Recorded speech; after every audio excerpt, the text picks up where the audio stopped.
Hello बच्चों, कैसे हो आप लोग। उम्मीद करता हूं सब लोग बहुत बढ़िया रहेंगे। दोस्तों बहुत बहुत स्वागत है आप सबका द्रोणाचार्य मैराथन सीरीज के नेक्स्ट सेशन के अंदर। दोस्तों कॉस्ट के अंदर हम लोग अभी तक कवर अप कर चुके हैं हमारा मटेरियल, लेबर एंड ओवरहेड, और आज की क्लास के अंदर हम लोग कवर अप करेंगे हमारा कॉस्ट शीट, यूनिट कॉस्टिंग और बैच कॉस्टिंग वाला टॉपिक। राइट, इसमें से कॉस्ट शीट जो है वो बहुत ही ज्यादा इंपॉर्टेंट है। एग्जाम में आप एक्सपेक्ट कर सकते हो यहां से 10 नंबर तक का क्वेश्चन बनता है। तो 10 मार्क्स के लिए आपके पास कॉस्ट शीट आती है, और बिलीव मी बहुत ही ज्यादा आसान है। एक स्टेटमेंट है जो आप लोग को अपने दिमाग में बैठाना है। स्टेटमेंट अगर दिमाग में बैठ जाता है तो क्वेश्चन बिल्कुल ही सिंपल आता है, जरा सी भी कॉम्प्लेक्सिटी नहीं आती। इजीली आप अपने 10 नंबर जो है वो यहाँ पर कंफर्म कर सकते हो। यानी कि अगर आप मटेरियल, लेबर, ओवरहेड और कॉस्ट शीट कर लेते हो तो आपका 1/3 ऑफ द सिलेबस कंप्लीट हो जाता है इन्हीं 4 चैप्टर में। और ये चारों चैप्टर्स बेटा बहुत ही आसान है। लास्ट डे पे अगर आप बैठोगे तो आई थिंक 1.5 से 2 घंटे के अंदर आप ये चारों जो टॉपिक्स हैं वो रिवाइज कर सकते हो, और बड़े ही आसानी से अपने ये 30 मार्क्स आप पूरे कर सकते हो। तो चलिए विदाउट वेस्टिंग एनी टाइम हम हमारे सेशन को स्टार्ट करते हैं। कॉस्ट शीट क्या होती है सबसे पहले ये समझ लेते हैं। तो कॉस्ट शीट एक डॉक्यूमेंट है। कॉस्ट शीट एक डॉक्यूमेंट है जो हमको डिटेल्ड इंफॉर्मेशन देता है रिगार्डिंग हमारा फिनिश प्रोडक्ट के बारे में। हमने हमने जो प्रोडक्शन किया है, जो गुड्स बनाए हैं, जो सर्विसेज दी हैं, उन गुड्स और सर्विसेज की डिटेल्ड कॉस्ट बताता है कि मटेरियल कितना लगा, लेबर कितना लगा, ओवरहेड्स में आपके पास फैक्ट्री ओवरहेड्स कितने लगे, फैक्ट्री ओवरहेड्स की भी डिटेल बताता है कि डेप्रिसिएशन कितना लगा, रेंट कितना है, इंश्योरेंस कितना है, सुपरवाइजर की सैलरी कितनी है, इलेक्ट्रिसिटी का खर्चा कितना है, depreciation of plant and machinery कितना है। तो ये सारी चीजें इन डिटेल्ड आपको बताता है। इसको बोलते हैं फंक्शनल क्लासिफिकेशन। तो आपकी जो कॉस्ट शीट तैयार करी जाती है वो फंक्शनल क्लासिफिकेशन के बेसिस पे तैयार करी जाती है। अ कॉस्ट शीट और a cost statement is a document which provides a detailed cost information, detailed cost information देता है।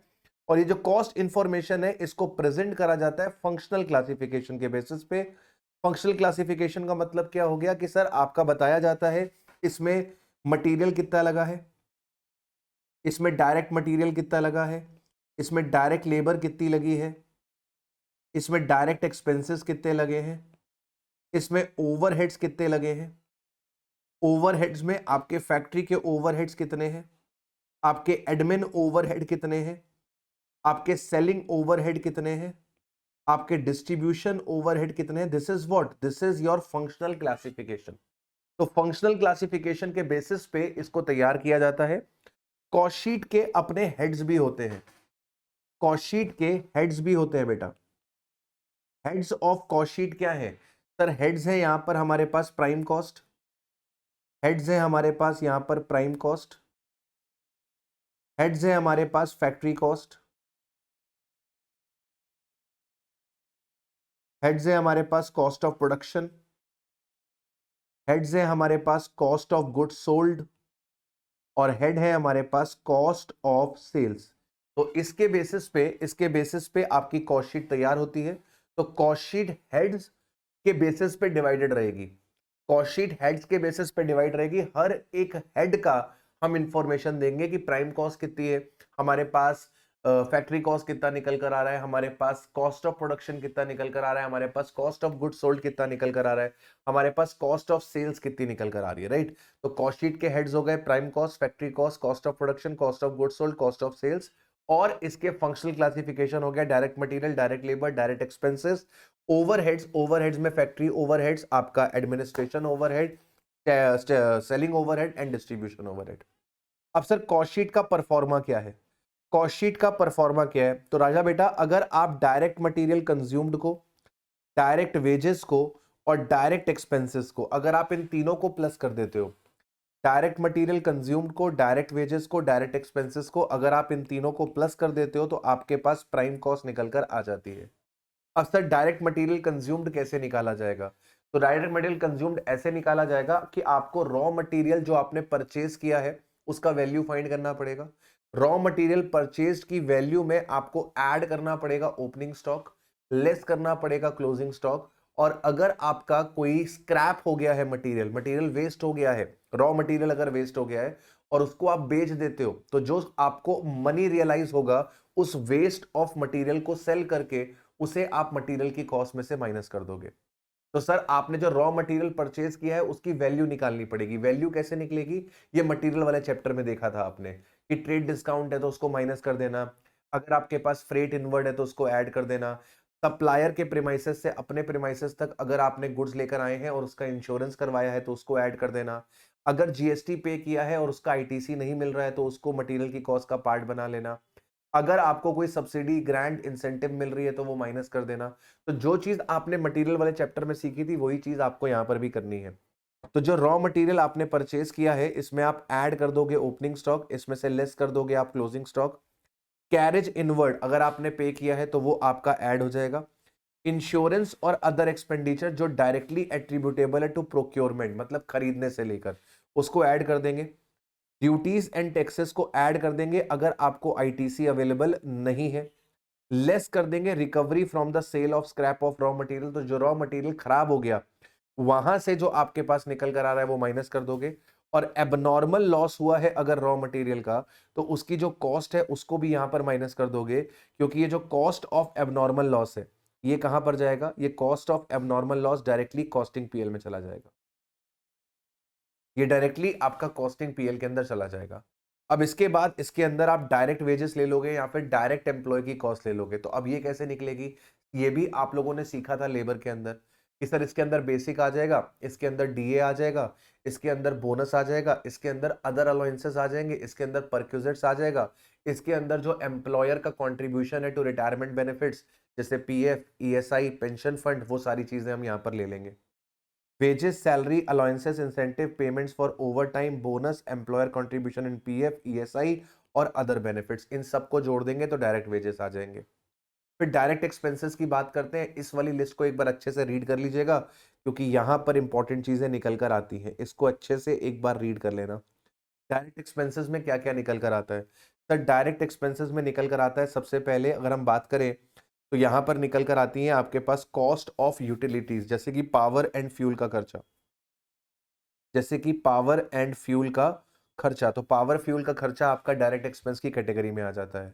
अगर आपने रॉयल्टी पे करी है जो कि प्रोडक्शन से रिलेटेड है या फिर सर्विस के प्रोविजन से रिलेटेड है, मतलब सर्विस जो आपने प्रोवाइड करी है उससे रिलेटेड है, तो प्रोडक्शन से रिलेटेड अगर कोई रॉयल्टी आपने पे करी है तो वो डायरेक्ट एक्सपेंसेस का पार्ट बन जाता है।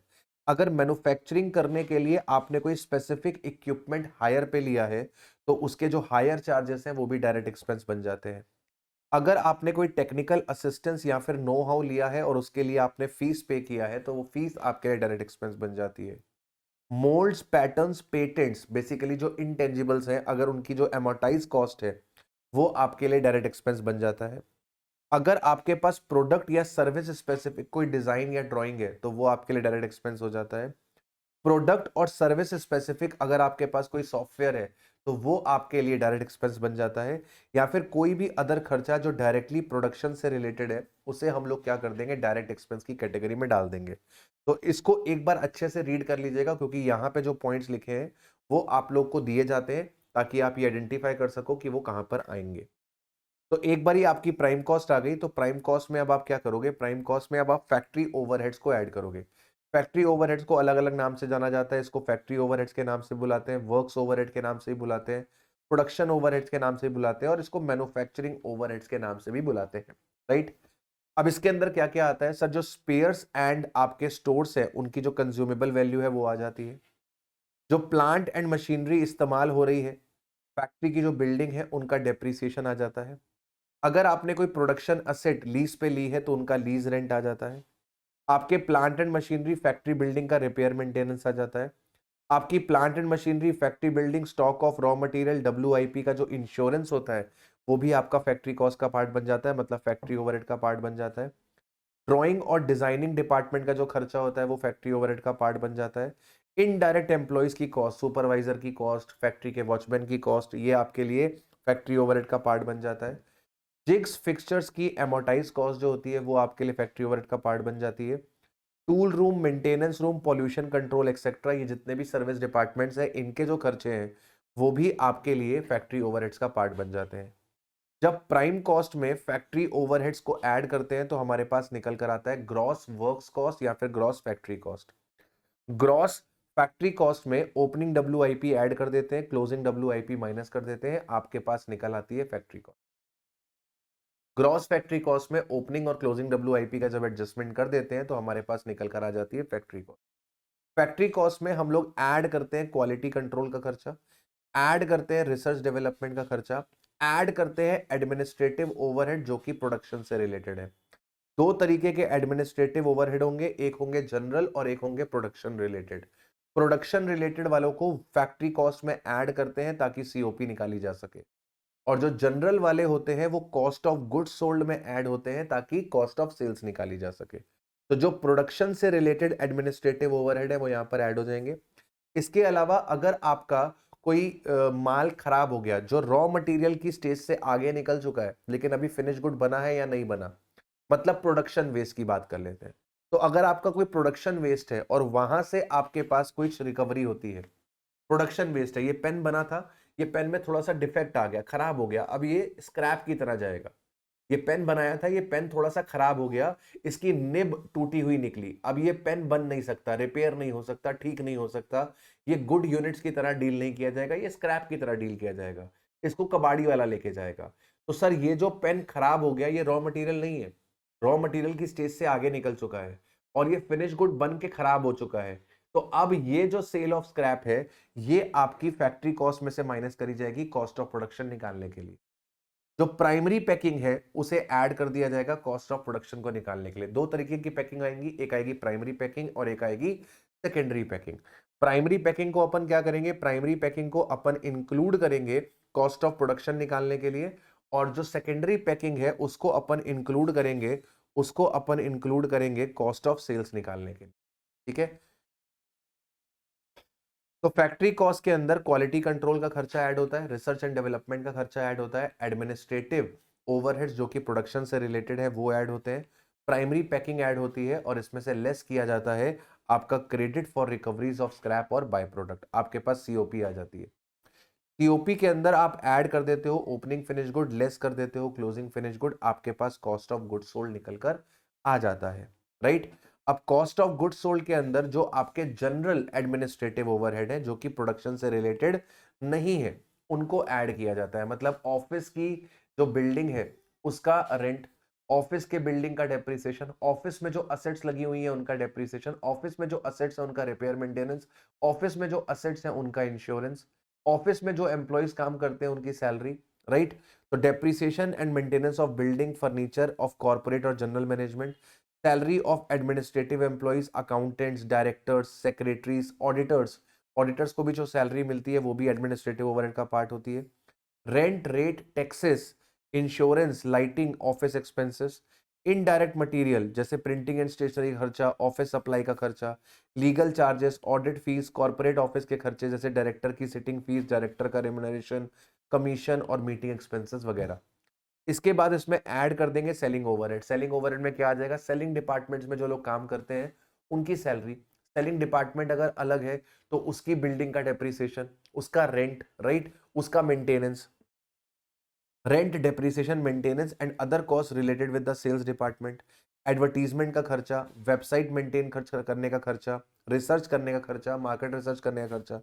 इसके बाद सेकेंडरी पैकिंग जो हो गई, सेकेंडरी पैकिंग जैसे आपके घर पे टूथपेस्ट आता होगा तो टूथपेस्ट जिस ट्यूब में आता है वो प्राइमरी पैकिंग है और वो ट्यूब एक बॉक्स में आती है, वो बॉक्स सेकेंडरी पैकिंग है। तो प्राइमरी पैकिंग वो है जो असेंशियल है, जिसके बिना प्रोडक्ट बिक ही नहीं पाएगा। सेकेंडरी पैकिंग होती है अपने प्रोडक्ट को मार्केट करने के लिए, एडवर्टाइज करने के लिए, अपने प्रोडक्ट की इंफॉर्मेशंस कस्टमर्स तक पहुंचाने के लिए। तो सेकेंडरी पैकिंग जो होती है वो कॉस्ट ऑफ सेल्स का पार्ट बनती है और जो प्राइमरी पैकिंग होती है वो कॉस्ट ऑफ प्रोडक्शन का पार्ट बनती है। ठीक है, ठीक है। अब इसके बाद डिस्ट्रीब्यूशन ओवरहेड आ जाते हैं। डिस्ट्रीब्यूशन ओवरहेड क्या होगा, ट्रांसपोर्टेशन का खर्चा। लॉजिस्टिक डिपार्टमेंट होता है, फैक्ट्री है हमारी मुंबई में और माल बिकता है पूरे इंडिया में, तो पूरे इंडिया में माल बिकता है तो उसको डिस्ट्रीब्यूट करना पड़ता होगा पूरे इंडिया में। तो सैलरी एंड वेजेस और employees engage in the distribution of goods, transportation and insurance cost related with the distribution, depreciation, higher charges, maintenance and other operating cost related with the distribution vehicle. ठीक है, cost of sales आ जाएगी, cost of sales में profit add कर देंगे, हमारे पास sales निकल कर आ जाएगी। Treatment of various items of the cost in the cost sheet. Abnormal cost को आप लोग कॉस्ट शीट का पार्ट नहीं बनाते, वो डायरेक्टली कहां पर चली जाती है, वो डायरेक्टली चली जाती है कॉस्ट शीट पे। any abnormal cost, whether it is material and quantifiable, shall not form the part of COP or the acquisition or the supply of goods or the provision of service। abnormal cost कभी भी cost sheet का part नहीं बनेगी, वो directly जाएगी costing PL के अंदर। Subsidy, grant और इंसेंटिव अगर आपको रिसीव हो रही है तो उसे रिड्यूस करा जाता है। Any such type of payment received और receivable are reduced from the cost object to which such amount pertain. तो अगर आपको मशीनरी खरीदने के लिए सब्सिडी मिल रही है तो मशीनरी की कॉस्ट में से सब्सिडी को माइनस किया जाएगा और उसके बाद डेप्रिसिएशन निकाला जाएगा। अगर अगर अगर आपको सब्सिडी मिल रही है मटेरियल खरीदने पे तो मटेरियल की कॉस्ट में से सब्सिडी को माइनस कर दिया जाएगा, राइट। इसके अलावा अगर आपने पेनल्टी, फाइन, डैमेजेस और डेमरेज दिए हैं तो ये आपके एबनॉर्मल खर्चे हैं, ये कॉस्ट शीट का पार्ट नहीं बनते, ये कॉस्टिंग पीएल में जाते हैं। These types of expenses not form the part of the cost, ये डायरेक्टली कहां पर जाते हैं, कॉस्टिंग पीएल में जाते हैं। इंटरेस्ट और अदर फाइनेंस कॉस्ट, तो अगर आप कोई इंटरेस्ट है, कोई इंटरेस्ट ऑन डिबेंचर है, इंटरेस्ट ऑन लोन है, इनकम टैक्स है, इनकम टैक्स रिफंड है, बैड डेट्स है, प्रोविजंस फॉर बैड डेट्स है, कैश डिस्काउंट है, ये सारी चीजें कॉस्ट शीट का पार्ट नहीं बनती। Interest including any payment in the nature of interest for the use of non-equity funds, incidental cost that an entity incurs in arranging those funds। तो incidental cost मतलब आपने आपने आपने अंडरराइटर को commission दी, share से पैसा आपने उठाया, डिवेंचर से पैसा आपने उठाया, आपने अंडरराइटर को पैसा दिया, आपने प्रोस्पेक्टस प्रिंट करवाया, आपने एओए एमओए ऑल्टर करवाया, तो ये सारे खर्चे जो है वो कॉस्ट शीट का पार्ट नहीं बनते। Interest and finance charges are not included in the cost of production, तो इन्हें अपन कॉस्ट ऑफ प्रोडक्शन का पार्ट नहीं मानते हैं, मतलब कॉस्ट शीट में इनकी एंट्री बैंड है। ये डायरेक्टली कहां पर जाते हैं, ये डायरेक्टली आपके फाइनेंशियल स्टेटमेंट्स पे जाते हैं। तो ये खर्चा फाइनेंशियल स्टेटमेंट्स पे जाता है, इसका कॉस्ट शीट से कोई लेना देना नहीं, राइट। तो बस ये मेन आपका जो स्टेटमेंट है किसमें कौन सा आइटम आता है, इसको आपको अपने दिमाग में छापना है। एंड वंस ये आपके दिमाग में छप गया, आपको किसी भी प्रकार का कोई भी समस्या निकल कर नहीं आएगा। आइए कुछ क्वेश्चंस मैंने सेलेक्ट करे हैं, ये क्वेश्चंस हम देख लेते हैं ताकि हमारे दिमाग में चीजें बैठ जाए। क्वेश्चन को मैं पूरा सॉल्व नहीं करूंगा, मैं आपको बता दूंगा कौन सा आइटम का ट्रीटमेंट क्या है, राइट। एग्जाम्पल नंबर 1 की बात करते हैं। From the following data of the Arnav metallic limited calculate करना है हमें कॉस्ट ऑफ प्रोडक्शन। तो क्वेश्चन में हमसे सीओपी पूछा गया है, कॉस्ट ऑफ प्रोडक्शन पूछा गया है, तो अपन सिर्फ सीओपी निकालेंगे, इसके अलावा यहां पर हम और कोई कार्यक्रम नहीं करेंगे। क्वेश्चन में सीओपी पूछा गया है। Repair and maintenance paid for plant and machinery, तो अगर आपने प्लांट एंड मशीनरी का रिपेयर मेंटेनेंस करवाया है तो ये खर्चा कहां पर जाएगा। सर अगर आपने प्लांट एंड मशीनरी का रिपेयर मेंटेनेंस करवाया है तो ये खर्चा आपके लिए फैक्ट्री ओवरहेड का पार्ट है, ये आपके लिए फैक्ट्री ओवरहेड का पार्ट है। इंश्योरेंस प्रीमियम आपने पे किया है फॉर प्लांट एंड मशीनरी, ये भी आपके लिए फैक्ट्री ओवरहेड का पार्ट है। रॉ मटेरियल परचेज किया है, opening stock of raw material दिया हुआ है, closing stock of raw material दिया हुआ है, तो ये आपकी मदद करेगा डायरेक्ट मटेरियल कंज्यूम्ड निकालने में, ये आपकी मदद करेगा डायरेक्ट मटेरियल कंज्यूम निकालने में। वेजेस आपने पे करे हैं, ये आपके लिए डायरेक्ट लेबर हो गया या डायरेक्ट एम्प्लॉय कॉस्ट हो गया। वैल्यू ऑफ ओपनिंग WIP और क्लोजिंग WIP, तो ओपनिंग WIP को प्लस करेंगे फैक्ट्री कॉस्ट के अंदर, ग्रॉस फैक्ट्री कॉस्ट के अंदर, इसको हम प्लस करेंगे ग्रॉस फैक्ट्री कॉस्ट के अंदर और इसको हम माइनस करेंगे ग्रॉस फैक्ट्री कॉस्ट के अंदर। क्वालिटी कंट्रोल का खर्चा जो आपने पे करा है इसको प्लस करेंगे फैक्ट्री कॉस्ट में ताकि सीओपी निकाल सके। रिसर्च एंड डेवलपमेंट के खर्चे को ऐड करेंगे फैक्ट्री कॉस्ट में ताकि कॉस्ट ऑफ प्रोडक्शन निकाल सके। Administrative cost for production and others, मतलब ये वाला खर्चे को ऐड करेंगे फैक्ट्री कॉस्ट में ताकि हम कॉस्ट ऑफ प्रोडक्शन निकाल पाए। अदर्स को ऐड करेंगे सीओजीएस में, ऐड करेंगे सीओजीएस में ताकि हम कॉस्ट ऑफ सेल्स निकाल सके। Amount realise by selling the scrap generated during the manufacturing process, तो सर इसको अपन माइनस करेंगे फैक्ट्री कॉस्ट में से ताकि हम कॉस्ट ऑफ प्रोडक्शन निकाल सके। Packing cost necessary to preserve the goods for further processing, primary packing है, प्राइमरी पैकिंग को अपन ऐड करेंगे फैक्ट्री कॉस्ट में ताकि अपन कॉस्ट ऑफ प्रोडक्शन निकाल सके। सैलरी पेड टू डायरेक्टर, ये आपका ऐड होगा सीओजीएस में, ये जो खर्चा आपको दिया है सैलरी पेड टू डायरेक्टर ये एडमिन ओवरहेड है लेकिन जनरल वाला, एडमिन ओवरहेड है जनरल वाला, तो हमें सीओजीएस का कोई ट्रीटमेंट नहीं करना है, हमें सीओपी निकालनी है। तो शुरू करते हैं भाई, शुरू करते हैं। डायरेक्ट मटेरियल कंज्यूम्ड कितना आ जाएगा, 64 लाख में 288 प्लस होगा, 446 माइनस होगा। तो 64 लाख में 288 प्लस होगा, 446 माइनस होगा, आपके पास 7134, आपके पास 71,34,000 का डायरेक्ट मटेरियल कंज्यूम्ड आ जाएगा। ठीक है, 71,34,000 नहीं सर, प्लस माइनस में मिस्टेक कर दिया आपने। 64 लाख में 288 प्लस करना था सर, और 446 माइनस करना था। 6242, 6242 का डायरेक्ट मटेरियल कंज्यूम्ड निकल कर आ जाएगा। मैंने उसको प्लस कर दिया था आई थिंक। 6242 का डायरेक्ट मटेरियल कंज्यूम्ड आ जाएगा। डायरेक्ट मटेरियल कंज्यूम्ड में direct labour, direct material consume में डायरेक्ट लेबर ऐड हो जाएगी 2320 की, तो मेरे पास प्राइम कॉस्ट आ जाएगी 2320, प्राइम कॉस्ट आ जाएगी 8562 की, प्राइम कॉस्ट निकल कर आ जाएगी 8562 की। प्राइम कॉस्ट में अब अपन क्या करेंगे सर, ये फैक्ट्री ओवरहेड्स को ऐड करेंगे। रिपेयर मेंटेनेंस का खर्चा 980 500 का, और आपका इंश्योरेंस का खर्चा 96,000 का, plus 980 500 plus 96,000, 96,38,500।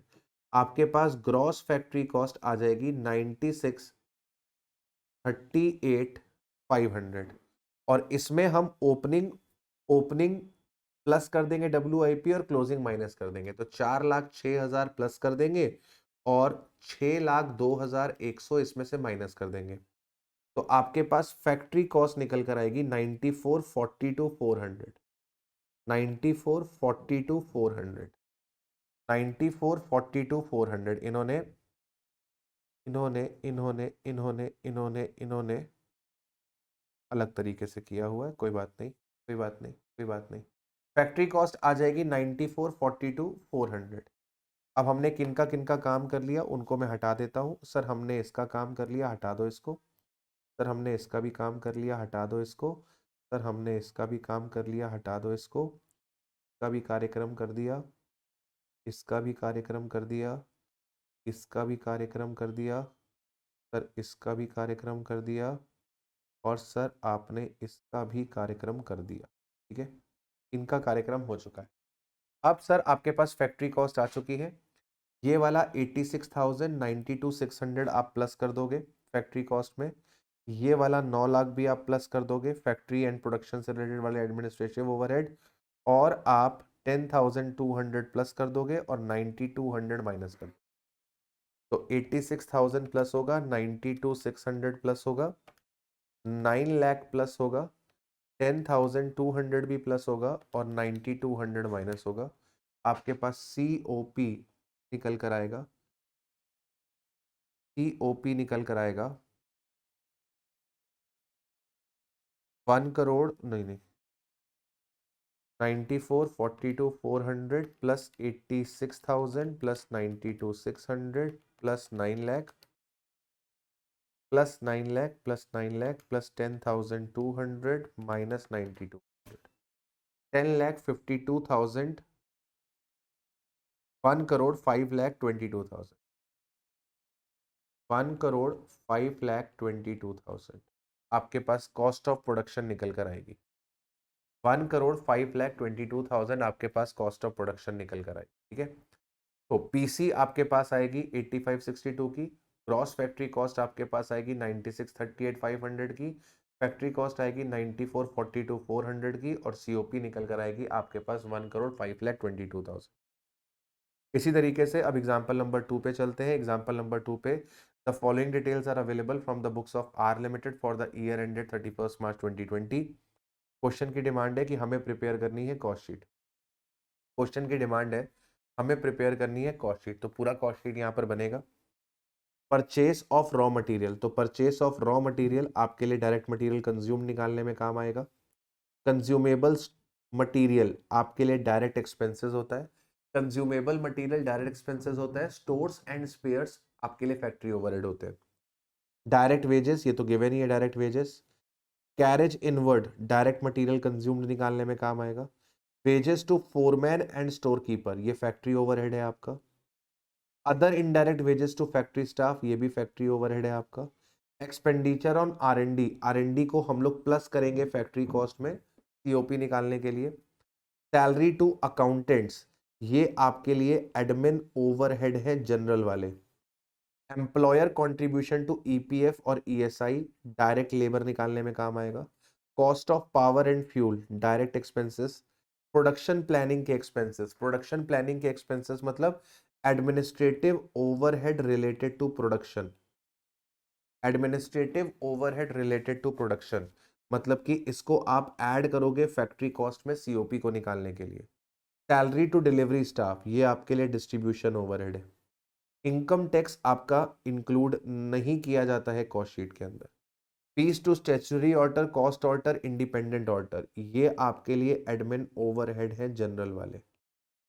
Donation to prime minister relief fund, इसे भी हम लोग कंसीडर नहीं करते हैं कॉस्ट शीट को बनाने के लिए, क्योंकि इसका प्रोडक्ट से लेना देना नहीं है। सेल्स की वैल्यू दी है, पोजीशन ऑफ इन्वेंट्री दी है, ओपनिंग इन्वेंट्री दी हुई है, क्लोजिंग इन्वेंट्री दी हुई है, रॉ मटेरियल की, WIP की और फिनिश गुड की। सिंपल सा क्वेश्चन था। तो अगर आपको डायरेक्ट मटेरियल कंज्यूम्ड निकालना है, तो अगर मैं DMC की बात करूं,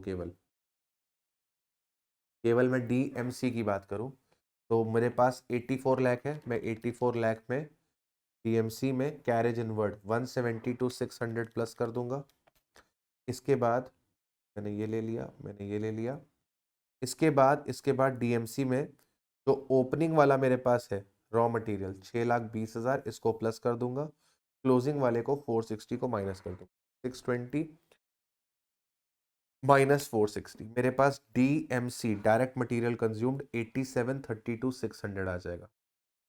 मेरे पास DMC 8732,600 निकल कर आएगा।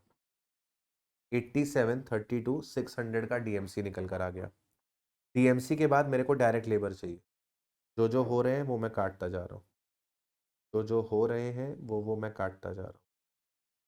तो सर ये मेरा काम हो गया, मुझे इसकी अब ज़रूरत नहीं पड़ेगी। कंज्यूमेबल्स का काम हो गया। अब अगर मैं डायरेक्ट लेबर की बात करूं, तो डायरेक्ट लेबर में यहाँ पे 60 लाख रुपीज़ है, और ये एम्प्लॉयर कॉन्ट्रीब्यूशन टू ESI, ये भी डायरेक्ट लेबर का पार्ट है 720।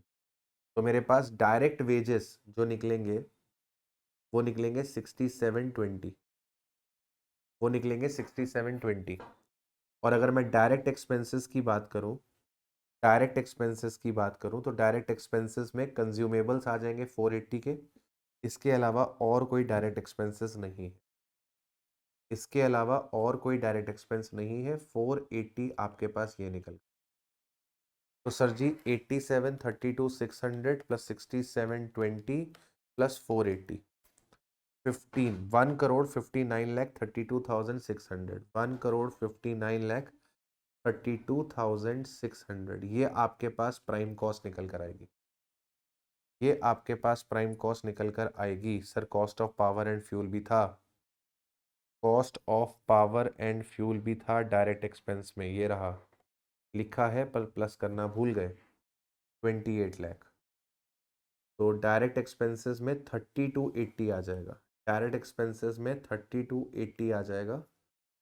3280 plus 6720, 8732,600, 1,87,32,600। This is what, this is your PC, this is what, this is your PC। अब PC में आपको ऐड करने हैं फैक्ट्री ओवरहेड। फैक्ट्री ओवरहेड में एक खर्चा आपने ये लिखा हुआ है 840, एक खर्चा आपने ये लिखा हुआ है 135। तो 840 प्लस 135। और कोई फैक्ट्री ओवरहेड है? नहीं, और कोई फैक्ट्री ओवरहेड नहीं है। तो आपके पास आ जाएगा 975 के फैक्ट्री ओवरहेड, 975 के फैक्ट्री ओवरहेड। ठीक है, इसको आप प्लस कर दोगे, प्लस 18732,600, 19707,600, ये आपके पास निकल कर आ गई है ग्रॉस फैक्ट्री। अब ग्रॉस फैक्ट्री कॉस्ट में ओपनिंग WIP 784 प्लस होगा, 664 माइनस हो, 784 प्लस होगा और 664 माइनस हो जाएगा। 2,11,00,000 फैक्ट्री कॉस्ट निकल कर आएगी। 2,11,55,600। 2,11,55,600, ठीक है।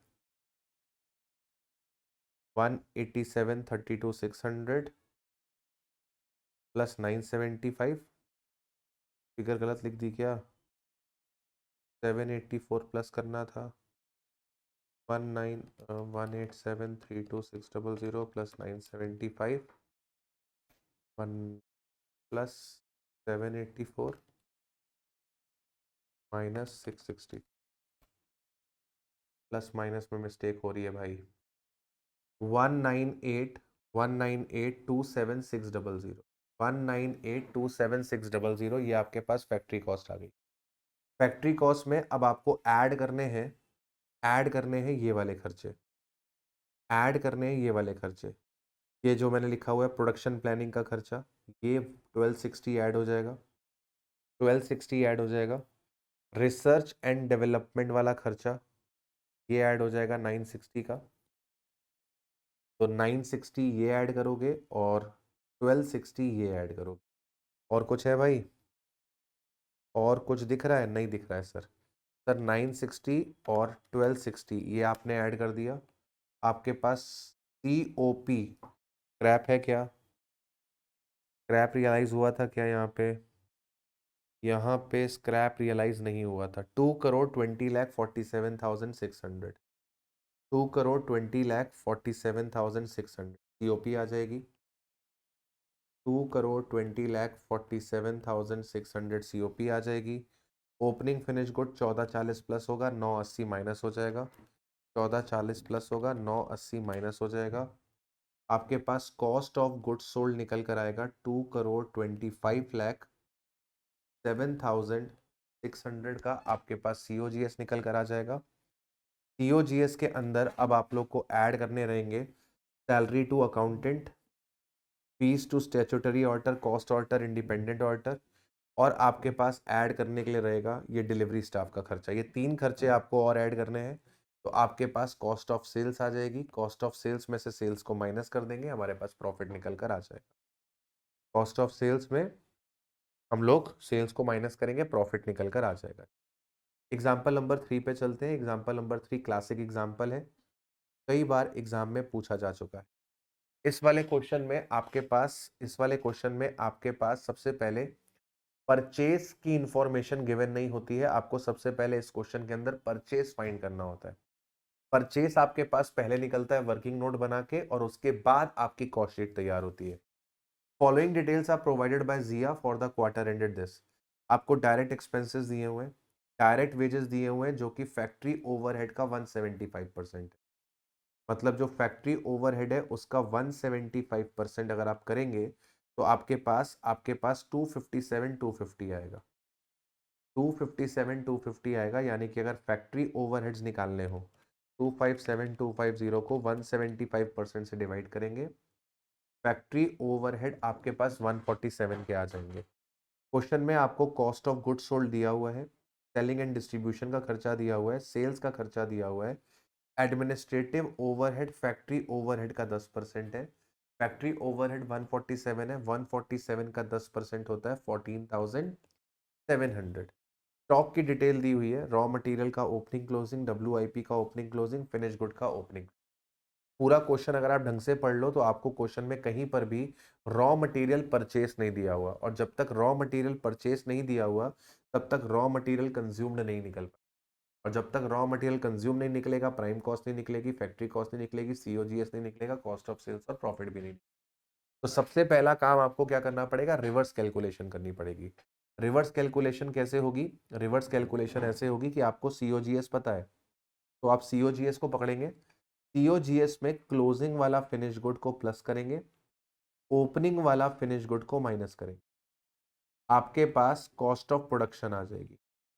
कॉस्ट ऑफ प्रोडक्शन में से जो एडमिन ओवरहेड है प्रोडक्शन से रिलेटेड, क्वालिटी कंट्रोल का खर्चा, रिसर्च एंड डेवलपमेंट का खर्चा, प्राइमरी पैकिंग का खर्चा माइनस करेंगे, और सेल ऑफ स्क्रैप के खर्चे को प्लस करेंगे। आपके पास निकल कर आ जाएगा फैक्ट्री कॉस्ट। फैक्ट्री कॉस्ट में आप क्लोजिंग WIP को प्लस करेंगे, ओपनिंग WIP को आप माइनस करेंगे, आप इसमें से फैक्ट्री ओवरहेड को माइनस करेंगे, आपके पास निकल कर आ जाएगा प्राइम कॉस्ट। प्राइम कॉस्ट में से आप अब माइनस करेंगे डायरेक्ट लेबर का खर्चा, इसमें आप माइनस करेंगे डायरेक्ट एक्सपेंसेस का खर्चा, आपके पास रॉ मटेरियल कंज्यूम्ड निकल कर आ जाएगा। फिर रॉ मटेरियल कंज्यूम्ड में आप प्लस कर देंगे अपना क्लोजिंग, माइनस कर देंगे ओपनिंग रॉ मटेरियल, आपके पास रॉ मटेरियल परचेज। तो आपको शुरू कहां से करना है? आपको शुरू करना है कॉस्ट ऑफ गुड्स सोल्ड से। रिवर्स कैलकुलेशन करनी है, इसमें क्लोजिंग फिनिश गुड्स को प्लस करना है, ओपनिंग फिनिश गुड को माइनस करना है, सीओपी आ जाएगा। इसमें से एडमिन ओवरहेड, क्वालिटी कंट्रोल, आर&डी का खर्चा, प्राइमरी पैकिंग का खर्चा माइनस करना है, सेल ऑफ स्क्रैप को प्लस करना है, फैक्ट्री कॉस्ट आ जाएगी। फैक्ट्री कॉस्ट में क्लोजिंग डब्ल्यूआईपी प्लस करनी है, ओपनिंग डब्ल्यूआईपी माइनस करनी है, फैक्ट्री ओवरहेड माइनस करना है, पाइप पीसी आ जाएगी। पीसी में से डायरेक्ट लेबर का खर्चा, डायरेक्ट एक्सपेंसेस का खर्चा माइनस करना है, रॉ मटेरियल कंज्यूम्ड आ जाएगा। रॉ मटेरियल कंज्यूम में क्लोजिंग रॉ मटेरियल को प्लस करना है, ओपनिंग रॉ मटेरियल को माइनस करना है, रॉ मटेरियल परचेज आ जाएगी। एक बार रॉ मटेरियल परचेज निकल कर आ जाएगी तो पूरा क्वेश्चन आपके लिए ये वाला आसान हो जाएगा, फिर इसमें आपके पास कुछ भी नहीं रह जाएगा। तो पहले हमने एक वर्किंग नोट बनाया, वर्किंग नोट में हमने रॉ मटेरियल परचेज निकाला, शुरू किया सीओजीएस से, इसमें ऐड किया क्लोजिंग फिनिश गुड, माइनस किया ओपनिंग फिनिश गुड, सीओपी निकल कर आ गया। सीओपी में इस वाले क्वेश्चन में केवल एडमिन ओवरहेड थे, क्वालिटी कंट्रोल का खर्चा, आर&डी का खर्चा, प्राइमरी पैकिंग का खर्चा, सेल ऑफ स्क्रैप इस क्वेश्चन में नहीं गिवन था, तो सिर्फ एडमिन ओवरहेड का ट्रीटमेंट किया, फैक्ट्री कॉस्ट निकल कर आ गई। फैक्ट्री कॉस्ट में क्लोजिंग डब्ल्यूआईपी को प्लस किया है, ओपनिंग को माइनस किया है, ग्रॉस फैक्ट्री कॉस्ट आ गई, उसमें से फैक्ट्री ओवरहेड्स को माइनस कर दिया, आपके पास प्राइम कॉस्ट निकल कर आ गई। प्राइम कॉस्ट में से डायरेक्ट एक्सपेंसेस, डायरेक्ट लेबर को माइनस कर दिया, रॉ मटेरियल कंज्यूम्ड आ गया। रॉ मटेरियल कंज्यूम्ड में क्लोजिंग रॉ मटेरियल को प्लस किया, ओपनिंग को माइनस किया, रॉ मटेरियल परचेज निकल कर आ गया। अब रॉ मटेरियल परचेज आपके पास आ चुका है, अब सीधी सीधी कॉस्ट शीट को बना लेना है।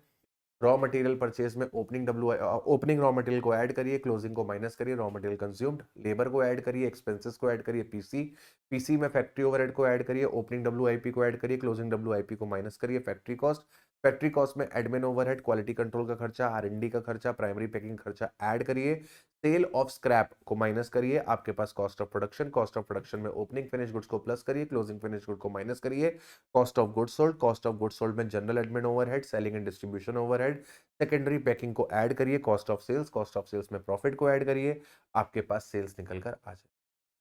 राइट, बस यही था आपके लिए कॉस्ट शीट। अब हम बढ़ते हैं आगे और बात करते हैं हमारे नेक्स्ट टॉपिक की, unit and batch costing. Unit and batch costing, unit and batch costing के लिए बेटा हम स्टडी मटेरियल को रेफर करेंगे। जल्दी से एक दो एग्जांपल्स दोनों के देख लेते हैं, यूनिट और बैच के। एग्जाम पॉइंट ऑफ व्यू से उतना इंपॉर्टेंट नहीं है, मेन कॉस्ट शीट था वो हमने अच्छे से कर लिया।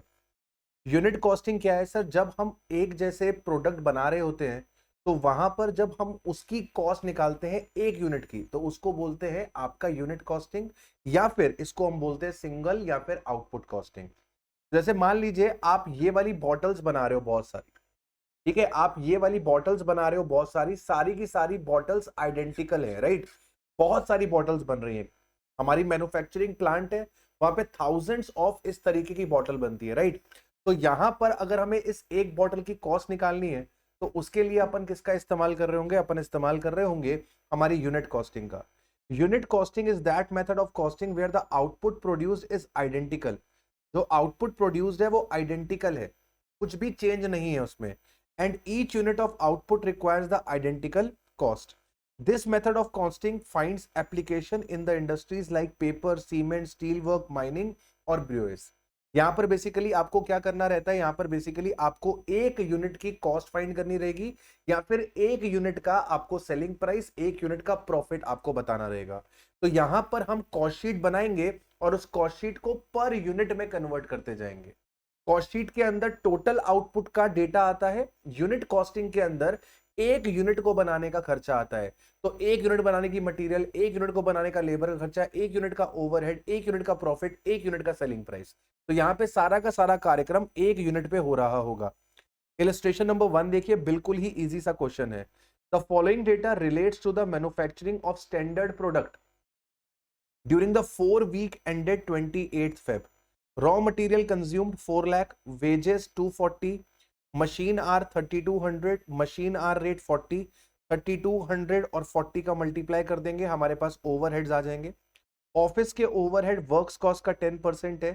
सेलिंग ओवरहेड हमारे पास 20 रुपीज पर यूनिट है।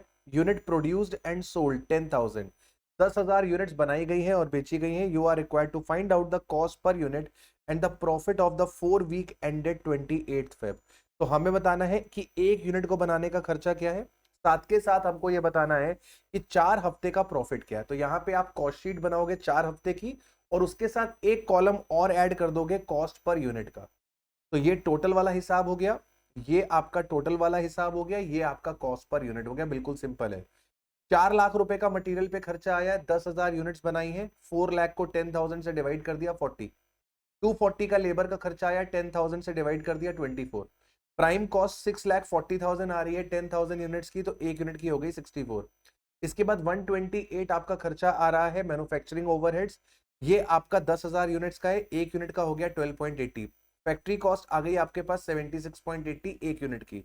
ऑफिस के ओवरहेड्स आपने इसमें ऐड करे 76,800, ये 10,000 यूनिट्स के हैं, तो एक यूनिट का कितना हो गया आपके पास, एक यूनिट की कॉस्ट ऑफ गुड्स सोल्ड निकल कर आ गई, या फिर total cost of goods sold निकल कर आ गई। 2 लाख रुपए आपके सेलिंग ओवरहेड्स थे, ये आपके 10,000 यूनिट्स के थे, एक यूनिट का हो गया 20। This is your cost of sales. Cost of sales आपके 10,000 यूनिट्स की और आपके एक यूनिट की। इसमें क्वेश्चन में बोला गया था कि आपको प्रॉफिट कितना चाहिए, प्रॉफिट आपको चाहिए नहीं बताया, आपको यह बताया गया कि आपने 120 रुपए में बेचा है, तो सेल्स आप लोगों के पास गिवन थी, ये आप लोगों के पास बैलेंसिंग फिगर निकल कर आ जाएगी। बिल्कुल ही सिंपल है, कोई भी दिक्कत यहां पर आपको निकल कर नहीं आएगी। इसके बाद आता है illustration number 2। Atharva pharma care limited produce करता है uniform type of product and has manufacturing capacity of 3,000 units. हम एक हफ्ते में 3,000 यूनिट्स बना सकते हैं और एक हफ्ते में 48 आवर्स होते हैं। From the records of the company the following data are available relating to the output and the cost of 3 consecutive weeks. हमें 3 हफ्ते का डेटा बताया गया है। पहले हफ्ते में हमने 1200 यूनिट्स बनाई है, दूसरे में 1600, तीसरे में 1800। मटेरियल का खर्चा वेरिएबल होता है, डायरेक्ट वेजेस का खर्चा वेरिएबल होता है, तो ये दोनों खर्चे आपके पास वेरिएबल होने वाले हैं, यहाँ पर आपके पास कोई दिक्कत निकल कर नहीं आएगी। अब अगर आप फैक्ट्री ओवरहेड्स की तरफ देखो तो फैक्ट्री ओवरहेड्स का खर्चा वेरिएबल है कि फिक्स्ड है, ये हमें आइडेंटिफाई करना है। सर फिक्स तो कहता ही नहीं है, क्योंकि हर हफ्ते आपका ये चेंज हो रहा है, जैसे जैसे आपका आउटपुट चेंज हो रहा है वैसे वैसे आपके फैक्ट्री ओवरहेड्स भी चेंज हो रहे हैं। इसका मतलब ये होता है कि आपके फैक्ट्री ओवरहेड्स जो है वो फिक्स तो नहीं है, चेंज हो रहे हैं, मतलब कि वेरिएबल है। अब जरा चेक करते हैं, 31,000 को अगर हम 1200 से डिवाइड कराते हैं, 31,000 को अगर हम 1200 से डिवाइड कराते हैं, तो सर ये आपके पास निकल कर आ रहा है 25.83। ये आपके पास निकल कर आ रहा है 25.83। 33,000 को अगर हम 1600 से डिवाइड कराते हैं, 33,000 डिवाइड बाय 1600, 20.625। इसके बाद 34,000 को 1800 से डिवाइड कराते हैं, तो आपके पास 18.89। मतलब आपकी जो वेरिएबल कॉस्ट पर यूनिट है, जो कॉस्ट पर यूनिट है वो हर बार वेरी हो रही है।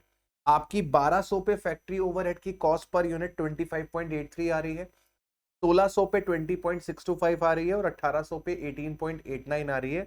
वेरिएबल कॉस्ट जो होती है वो टोटल में वेरी करती है, वेरिएबल कॉस्ट जो होती है वो टोटल में वेरी करती है, लेकिन पर यूनिट में वो सेम रहती है। तो यहां पे ये ना तो पर यूनिट में सेम है, ना तो ये टोटल में सेम है। इसका मतलब ये आपके जो फैक्ट्री ओवरहेड्स है वो सेमी वेरिएबल इन नेचर है, और सेमी वेरिएबल में से आपको क्या करना पड़ेगा, वेरिएबल अलग करना पड़ेगा और फिक्स को अलग करना पड़ेगा। कैसे करोगे, आपका 34,000 रुपीज का खर्च आता है जब आप 1800 यूनिट्स बनाते हो, आपका 31,000 रुपीज का खर्च आता है जब आप 1200 यूनिट्स बनाते हो। तो मतलब जब आप 600 यूनिट्स एक्स्ट्रा बनाते हो तो आपका 3,000 रुपए का खर्चा आता है।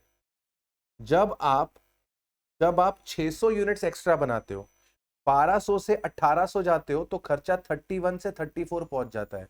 मतलब 3,000 रुपए का खर्चा आता है जब 600 यूनिट्स एक्स्ट्रा बनती है, यानी कि एक यूनिट पे 5 रुपए का खर्चा आता है। वेरिएबल कॉस्ट जो है वो 5 रुपए की है। अब फिक्स कॉस्ट आप फाइंड कर सकते हो, फिक्स कॉस्ट होती है total cost minus variable cost. आपका 34,000 खर्चा आ रहा है 1800 जब यूनिट्स बनाते हो, तो 1800 यूनिट्स बनाने में वेरिएबल कॉस्ट आती है 9,000 रुपए की। इसको आपने सॉल्व कर लेना है, आपके पास फिक्स कॉस्ट निकल कर आ जानी है 25,000। तो फैक्ट्री ओवरहेड में फिक्स कॉस्ट है 25,000 और वेरिएबल है 5 रुपए पर यूनिट। कंपनी आपसे चाहती है कि आप ये बताओ कि प्रॉफिट कितना होगा अगर आप 2,000 यूनिट्स बेचना चाहते हो। तो यहां पर ये आपका वेरिएबल खर्चा है, ये भी आपका वेरिएबल खर्चा है, ये आप फाइंड कर लेंगे। तो नॉर्मल तरीके से 7.5 रुपए की वेरिएबल कॉस्ट आ रही है, 3 रुपए की वेरिएबल कॉस्ट आ रही है। इसके बाद फैक्ट्री ओवरहेड्स की बात करेंगे तो फैक्ट्री ओवरहेड्स में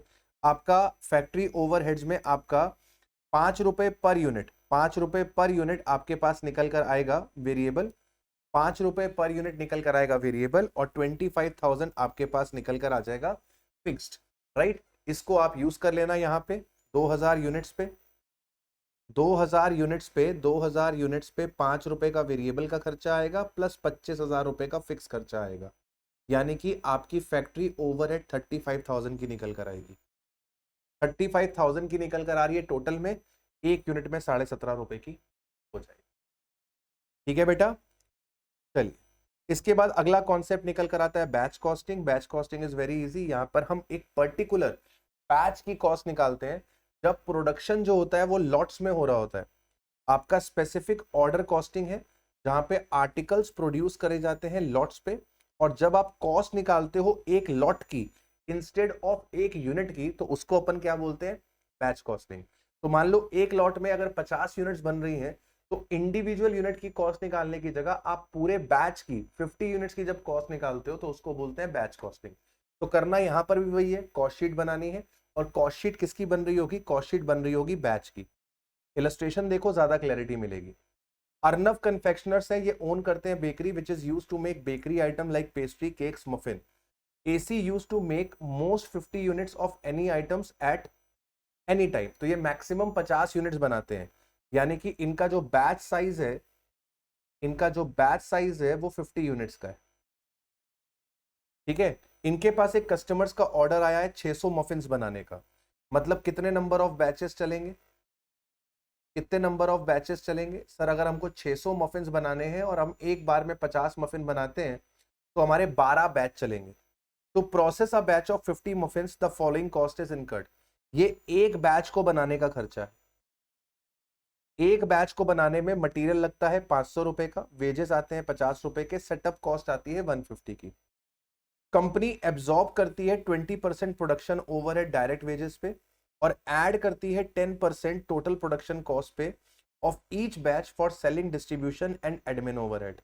कंपनी को 25% का मार्जिन चाहिए। आपको बताना है सेलिंग प्राइस कितना होना चाहिए 600 मफिन्स का। तो भाई सिंपल है, कंपनी का एक बैच की अगर मैं बात करूं तो एक बैच में मटेरियल 500 रुपए का है, वेजेस 50 रुपीज के हैं, सेटअप कॉस्ट 150 की है, यानी कि आपके पास जो प्राइम कॉस्ट आ रही होगी वो आ रही होगी 700 रुपए की। फैक्ट्री ओवरहेड के लिए क्वेश्चन बोलता है 20% of direct wages. Direct wages है 50 का 20% है 10, यानी कि आपकी प्रोडक्शन कॉस्ट हो गई 710। इसके बाद कंपनी क्या करती है, 10% ऐड करती है सेलिंग, डिस्ट्रीब्यूशन, ओवरहेड के लिए। तो एडमिन ओवरहेड के लिए, सेलिंग ओवरहेड के लिए कंपनी 10% ऐड करती है फैक्ट्री कॉस्ट का।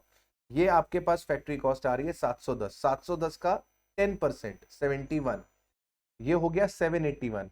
और कंपनी 25% मार्जिन ऐड करती है सेल पे, सेल पे 25% ऐड करती है, तो कॉस्ट पे कितना हो जाएगा, 781 इंटू 25 डिवाइड बाय 75।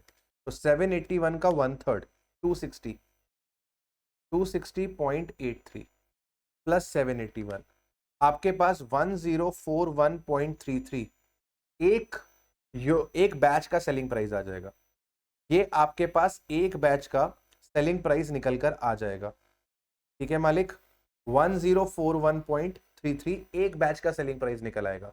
अब यहां पे आप 12 से मल्टीप्लाई करते जाओ, ये एक बैच की कॉस्ट थी, आप 12 से मल्टीप्लाई करते जाओ, आपके पास 12 बैच की वैल्यू आती जाए। सब जगह पे आप 12 का मल्टीप्लाई करते जाओ, आपके पास 12 बैच की वैल्यू आती जाएगी। ये 50 मफिन्स की वैल्यू है और ये 600 मफिन्स की वैल्यू। ठीक है, अच्छा इसी में एक अगला कॉन्सेप्ट निकल कर आता है इकोनॉमिक बैच क्वांटिटी।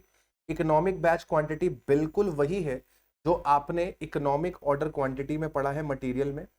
अब यहां पर ईबीक्यू में और ईओक्यू में फर्क क्या है? ईओक्यू में मटेरियल के परचेज के ऑर्डर की बात होती है और ईबीक्यू में हमारे प्रोडक्शन का जो बैच साइज होगा उसकी बात होती है।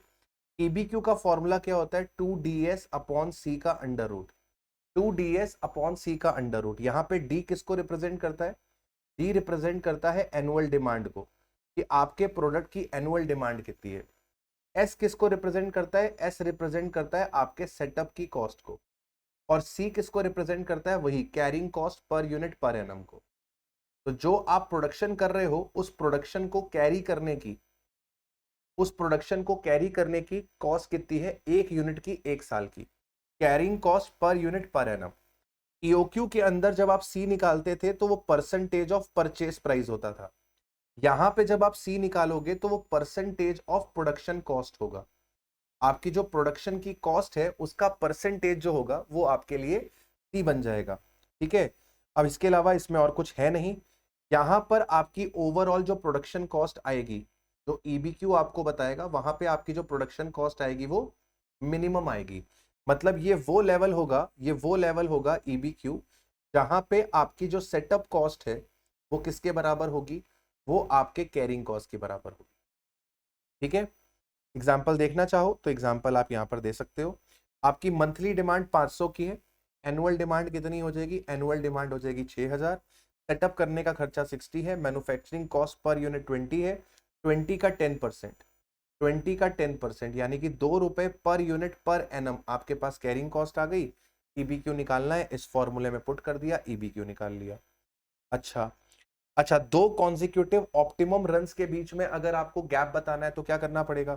साल में 365 दिन होते हैं, इसको डिवाइड करा देना नंबर ऑफ सेटअप से। साल में 365 दिन होते हैं, इसको डिवाइड करा देना नंबर ऑफ सेटअप से। तुम्हारे पास दो कॉन्जिक्यूटिव रन्स के बीच का टाइम गैप निकल कर आएगा। नंबर ऑफ सेटअप कैसे निकल कर आएंगे? जो तुम्हारी एनुअल डिमांड है उसको डिवाइड करा देना बैच साइज से। जो तुम्हारी एनुअल डिमांड है उसको डिवाइड करा देना बैच साइज से, तुम्हारे पास नंबर ऑफ सेटअप्स निकल आएंगे। जैसे यहाँ पे 6000 तुम्हारी डिमांड है और 600 यूनिट्स का बैच साइज है, तो यहाँ पे नंबर ऑफ सेटअप्स कितने हो जाएंगे? नंबर ऑफ सेटअप्स हो जाएंगे 10। और अगर नंबर ऑफ सेटअप्स 10 है तो दो कॉन्जिक्यूटिव बैच के बीच में टाइम गैप कितना हो जाएगा? साल में अगर 365 दिन है और आप 10 सेटअप कर रहे हो तो दो सेटअप्स के बीच में जो टाइम गैप होगा वो 36.50 डेज का हो जाएगा। ठीक है, what is the minimum inventory holding cost? तो जो आपकी ईबीक्यू पे कॉस्ट निकल रही है, एट ईबीक्यू आपकी जो कैरिंग कॉस्ट आ रही है वो आपके लिए मिनिमम इन्वेंट्री होल्डिंग कॉस्ट है। ठीक है, मिनिमम इन्वेंट्री होल्डिंग कॉस्ट कितनी आएगी? जो आपकी एवरेज इन्वेंट्री है multiplied by inventory carrying cost per unit per annum. EBQ ने 5060 आपको बताया था, तो यहाँ पे 5060 5060 का 1/2 into carrying cost per unit per annum. Carrying cost per unit per annum 12 का है, तो 5060 डिवाइडेड बाय 2 इंटू 12, 30360, 30360 निकल कर आ जाए। ठीक है, बिल्कुल ही इजी है, यूनिट और बैच आराम से एक बार देख लेना, इसमें इतना कुछ खास है नहीं। मिलते हैं आपसे नेक्स्ट वीडियो में, तब तक अपना ख्याल रखिए, पढ़ाई करते रहिए। सुपर फास्ट रिवीजन था, मुझे पता है, हमने डिटेल्ड रिवीजन का वादा भी नहीं किया है आपसे। इसमें इसमें हमने आपसे वादा किया है क्विक रिवीजन्स का। हम सारे पॉइंट्स को टच करते हुए चलते हैं, जितनी भी इंपॉर्टेंट चीजें होती हैं वो हम आपको बताते हुए चलते हैं। राइट, मिलते हैं आप लोगों से नेक्स्ट वीडियो में, तब तक अपना ख्याल रखिए। By two all, have a nice day.